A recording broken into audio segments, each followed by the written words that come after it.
ওই জায়গায় একটা লোক দেখে না। তাই তো এত রাত্রে মানুষ ওই জায়গায় কে রে? আসো তো যাই দেখি ওই জায়গায় কে আসছে।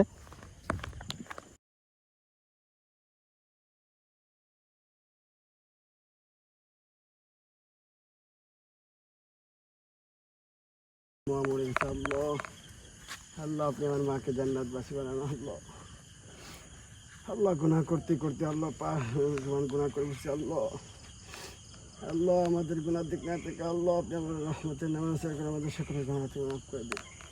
আল্লাহ কিছুদিন আগে আমার মামলা হয়েছে। আল্লাহ আল্লাহ তার কবরকে জান্নাতের টুকরা বানিয়ে দিন। আল্লাহ আপনি আমাদের সকলকে মাফ করে দিন। আল্লাহ আল্লাহ আপনি আমাদের সকলকে মাফ করে দিন। আল্লাহ আল্লাহ আমাকে কিছুদিন আগে আল্লাহ আপনি আমার মা মরে গেছে। আল্লাহ আল্লাহ আমার মা আমাকে ছেড়ে চলে গেছে। আল্লাহ এই দুনিয়া ছিল। আল্লাহ আল্লাহ আপনি আমার মাকে জান্নাতবাসী বানান। সুবহান রাব্বিকা রব্বিল ইজ্জাতি আম্মা ইয়াসিফুন ওয়া সালামুন আলাল মুরসালিন আলহামদুলিল্লাহি রাব্বিল আলামিন। আসসালামু আলাইকুম। রাত্রে এখানে কি করো? এই তো নামাজ শেষ করে আমার মার কবরে ধরে আসছিলাম। তাই বলে এত রাত্রে, এখন কয়টা বাজে তুমি দেখছো? 11:42 বাজে, প্রায় 12টা বাজে। তোমার এখানে কেউ নাই আশেপাশে। এই যে কবরস্থানে একলা একলা তুমি কবর জিয়ারত করতেছো। তো তুমি দিনে করলে হইতো না এটা? আল্লাহ আমার মার জন্য প্রাণ পড়তেছিল। আমার মা কিছুদিন আগে মরে গেছে। আমার বিশাল প্রাণ পড়তেছিল, তাই আর কি মার ধরে আসছিলাম। তাই বলে এত রাত্রে তুমি একা একা এখানে, তোমার ভয় করতেছে না? আমি শুয়েছিলাম, পরে হঠাৎ করে আমার মারে আমি স্বপ্নে দেখলাম। তারপর দেখতে আমার মা আমারে ডাকতেছে। পরে আমি আসলাম, পরে এসে আমার মার সাথে আমি কথা বলতেছিলাম। আর বিশাল প্রাণ তা পড়তেছিল। তুমি যে, তা তো বুঝলাম, কিন্তু তুমি যে যে একা একা এখানে যে দেখছো কত কেউ নাই আশেপাশে, এখানে তো মানুষ রাস্তাতে সাইডে হাইটে গেলেই তো এমনিই তো ভয় করে, আর তুমি একা একা এখানে কবর জিয়ারত করতেছো। তা তোমার কি ভয়, একটুও ভয় করতেছে না? আমার মনে হচ্ছে যে আমার পাশে আমার মা আছে। আমার বিশাল প্রাণ পড়তেছিল। তুমি তোমার মা কি, তুমি কি তোমার মার অনেক ভালোবাসতা নাকি? জি, আমার মাকে আমি অনেক ভালোবাসতাম। ও, হঠাৎ করে আমার মা আমাকে ছেড়ে চলে গেছে, তাই আর কি আমার বিশাল প্রাণ পড়তেছিল। তাই আর কি আমি তোমার বাড়ি কই? আমার বাড়ি এই পাশেই। তো এখানে কই থাকুক?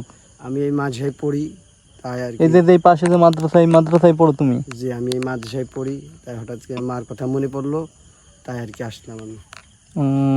তাই বলে এত রাত্রে আসতে হবে? তোমার কি একটু ভয় করতেছিল না যে আমি এখান মাদ্রাসা থেকে যাবো ওই কবরস্থানে? আমার মার জন্য প্রাণ পড়তেছিল, তাই আর কি আসছি। আমার কোনো ভয় নাই, আমার মার জন্য আর কি প্রাণ পড়তেছিল, তাই আর কি আমি আসছি। তোমরা কয় ভাই বোন? আমরা 2 ভাই 2 বোন। এখন এখন এখন কই যাবা? তুমি কি মাদ্রাসায় যাবা না বাড়িতে যাবা? আমি মাঝে যাবো। তো তা তুমি কবর জিয়ারত করতে আর 2-1জনের সাথে করে নিয়ে আইতে রাত্রে বেলা, যদি তোমার কিছু হয়ে যায়। আমার আল্লাহ তো আছে, তারপর আমি আমার মার কবর জিয়ারত করতে আসছি, আল্লাহ তো দেখবে, বুঝছেন। হ্যাঁ, সেটা তো ঠিক, কিন্তু তারপরেও তুমি একলা একলা আসছো, এটা কি তোমার কি আশা কি ঠিক হয়েছে? ঠিক হয় নাই, তারপরও আমি আইছি আমার মার কবর জিয়ারত করতে। তা তুমি তুমি সাইডে তোমার মাদ্রাসায় তো আর অনেক ছেলেপেলে আছে, তুমি ওইখান থেকে 2-1জন রানলেই তো হইতো। তা তুমি একলা একলা আসলো, তোমার যদি কোনো, আল্লাহ না করুক, তোমার যদি কোনো ক্ষতি হয়ে যাইতো, তখন তুমি কি করতা? কি হবে, আমার মা তো আছে আমার সাথে, বুঝছেন। আমার তোমার মার প্রতি এত বিশ্বাস যে তোমার মা আছে, তোমার মা তো কোনো না কোনো কারণে আল্লাহ তাআলা তারে নিয়ে গেছে, এখন কি করা যাবে? তাই বলে তুমি এত রাত্রে উঠে আসবা, তোমার তোমার একটু ভয় করতেছে না এখন? যে আমার কোনো ভয় করতেছি না। আশেপাশে দেখছো তুমি, আশেপাশে দেখছো একবার নির্জন নীরব, কেউ নাই। আর কবরস্থানে মানুষ সাইড ডাইটে যাইতেও তো মানুষ ভয় করে, আর তুমি একলা একলা এখানে কবর জিয়ারত করতেছো। এটা রিস্ক না তোমার জন্য? রিক্স, তারপর আমার কোনো ভয় করতেছি না, তাই আমি আমার মার কবরে ধরে আসছিলাম। এখন কি করবা? এখন মাদ্রাসায় যাইবা? যে আমি এখন মাঝে যাবো। ও আচ্ছা, ঠিক আছে, তাহলে তুমি মাদ্রাসায় যাও গা, এখন আর রাত্রে এখানে থাকো না, ঠিক আছে?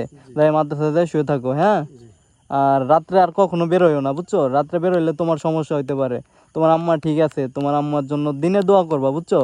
রাত্রে আসবা না, রাত্রে তোমার হয়তো বা কোনো ক্ষতি হইতে পারে, আল্লাহ না করুক। তোমার প্রত্যেকটা ছেলের মাই, সন্তান তার মাকে ভালোবাসুক, আমরাও চাই যে তার মাকে ভালোবাসুক, কিন্তু তাই বলে এত রাত্রে রিস্ক নিয়ে না, ঠিক আছে? তুমি দিনের বেলায় আসবা, এখানে এসে কবর জিয়ারত করবা, বা তোমার আম্মুর জন্য দোয়া করবা, বা তোমার আম্মুর সাথে কথা বলবা, ঠিক আছে? তা তুমি এই বাসায় মন খারাপ করো না, বুঝছো ভাই? তা তুমি বাসায় যাও, এখন এখন মাদ্রাসায় যায় শুয়ে থাকো। আর নেক্সট টাইমে রাত্রে আর বেরোয়ও না, আর আসলে দু একজনটা নিয়ে আয়ো, ঠিক আছে? নাহলে তুমি এত রাত্রে, তুমি তো দেখতেছোই যে এখন প্রায় প্রায় 12টা বেজে গেছে, দেখছো? ওই যে 12টা বেজে গেছে প্রায়। এত রাত্রে তোমার কি একটা অবস্থা, একবারে নির্জন জায়গা, এখানে তো মানুষ তো এমনিই ভয় পাবো দেখলেই। আর তোমার তুমি মা একটু জাতি মনে হচ্ছে না। অনেক কষ্ট লাগতেছে না ভাই? ঠিক আছে, কষ্ট করো না, মনে কিছু করো না, আমি বুঝতে পারি নাই, তারপরেও ঠিক আছে, তুমি মাদ্রাসায় যাও। এত রাত্রে রিস্ক নিয়ে তোমার এটা করা, তুমি দিনে করবা, ঠিক আছে? দিনে নামাজ পড়া দোয়া করবা, বা তুমি আসবা এখানে সব সময় দেখাশোনা করবা, ঠিক আছে? আচ্ছা ঠিক আছে, তাহলে তুমি যাও, ভালো থাকো, ঠিক আছে ভাইয়া? দোয়া করি আসসালামু আলাইকুম। দেখে শুনে যাও, আমি আসবো আগে দিতে নাকি তুমি যাইতে পারবা? পারবো আমি পারবো। আচ্ছা ঠিক আছে, যাও তাহলে। আমি এখানে আছি, আমরা এখানে আছি, থাকতে থাকতে তুমি চলে যাও। প্রত্যেকটা মায়ের সন্তানই এরকম হওয়া উচিত, মায়ের প্রতি ভালোবাসা, এরকম সন্তান জন্য ঘরে ঘরে জন্ম নিক। ভাইটিকে দেখে অবাক হলাম যে সে এত রাত্রে মায়ের কবর জিয়ারত করতে আসে। তার জন্য সবাই দোয়া করবেন, তার মাকে যেন সে এভাবে ভালোবেসে যেতে পারে সারা জীবন।